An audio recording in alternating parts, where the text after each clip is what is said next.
Amici, buongiorno, consueto appuntamento con la nostra rassegna stampa, oggi venerdì 8 gennaio 2021. Giornale di riferimento oggi il Corriere Veneto, Padova e Rovigo e con qualche sbirciatina sul web. Naturalmente ringraziamo Promozione Italia, Made in Polesine e leandromaggi.com e il nostro sponsor che anche oggi è Ottica Moderna. Andiamo subito alle notizie. Corriere del Veneto, Padova e Rovigo, prima pagina. Più dosi nelle regioni virtuose. In Veneto già 45.000 vaccinati, arrivata una nuova tranche, la richiesta di Zaia al governo. Siamo i primi in Italia, il Veneto ha eseguito la totalità dei vaccini arrivati e ora inizia la seconda tranche. Zaia appunto chiede, Roma ne dia di più alle regioni più efficienti e tra l'altro oggi ci sarà il verdetto sulle fasce. Uno dei problemi che risalta in questa prima pagina, il Siero, il nodo del consenso, anziani senza tutore, scoppia il caso RSA. Pioggia di chiamate alle procure per gli ospiti delle case di riposo con deficit cognitivo.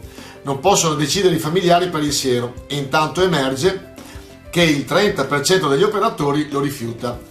Ultime ore in giallo, tra code e quarantene violate, e c'è una foto delle lunghe file all'Ikea di Padova di ieri, presa d'assalto per gli acquisti. Il personale è costretto ad usare il megafono per far rispettare le misure di sicurezza. C'è un confronto tra l'Emilia Romagna e il Veneto, due strade per tornare a crescere.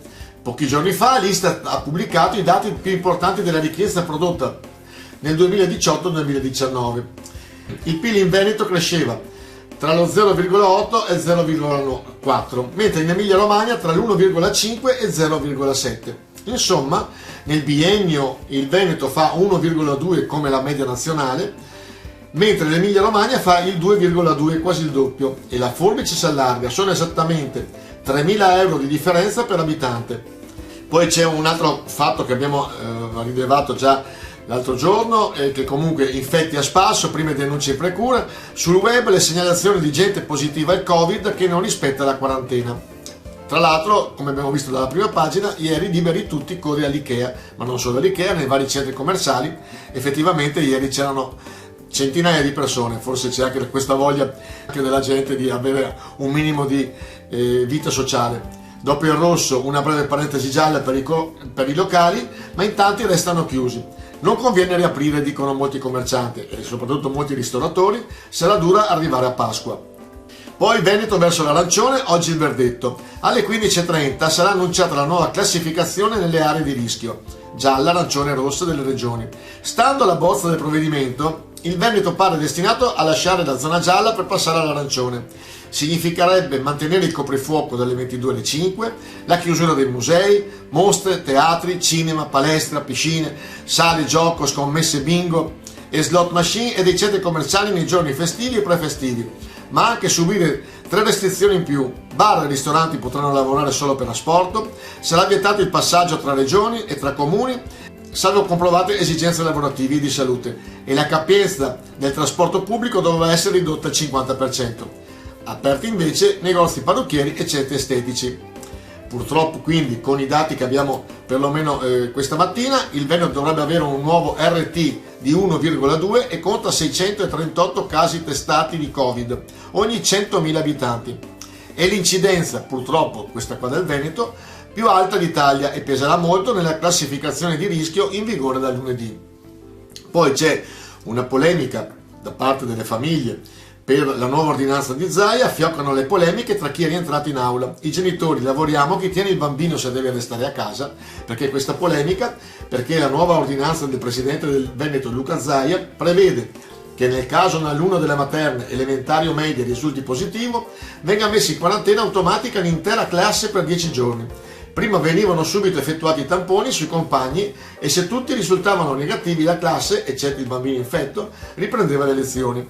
In un articolo di un paio di giorni fa si diceva che questa ordinanza era dettata dal fatto che era troppo oneroso fare i tamponi tempestivamente quando c'era un fatto positivo di un bambino in una classe.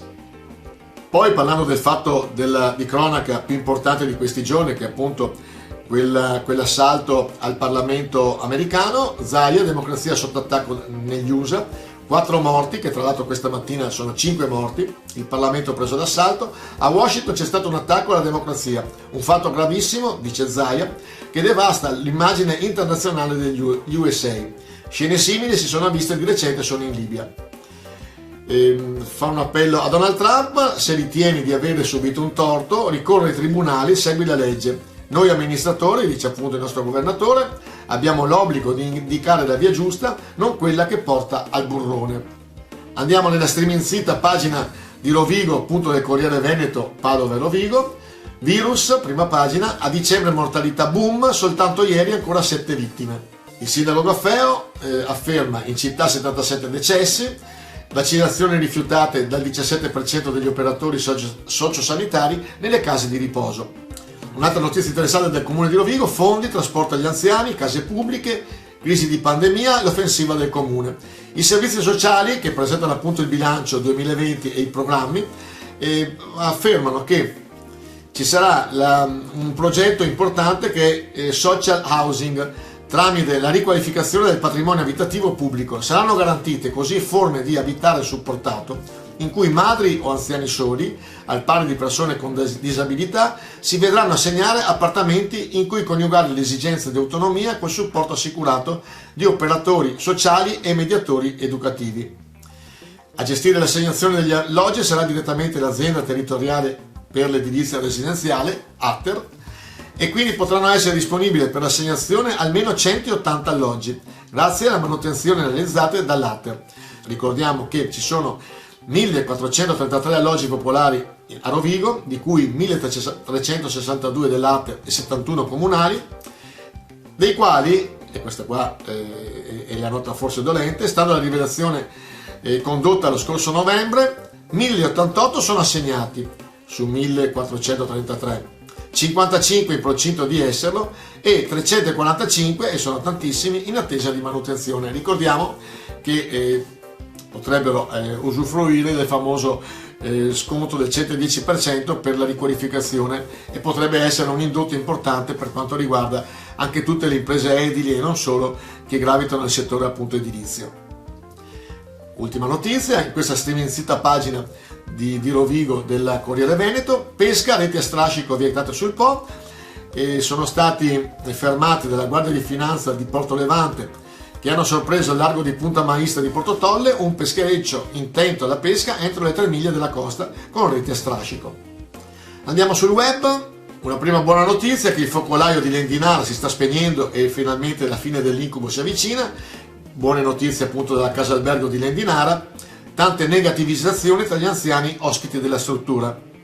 Poi la notizia di sport, sempre della Voce di Rovigo: positivi nel Delta Porto Tolle, salta la gara col Cartigliano, e a comunicarlo è la Lega Nazionale Dilettanti dopo le positività riscontrate in casa biancazzurra.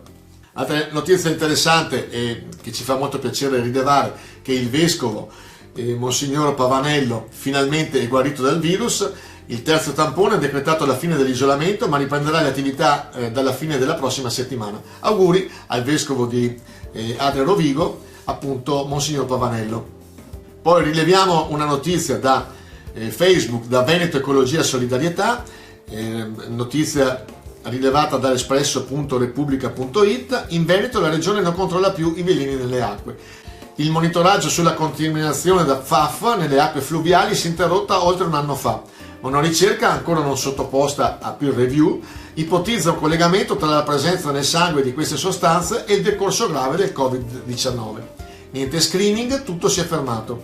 In Veneto nessuno sta tracciando la presenza dei veleni visibili nelle popolazioni contaminate da PFAS.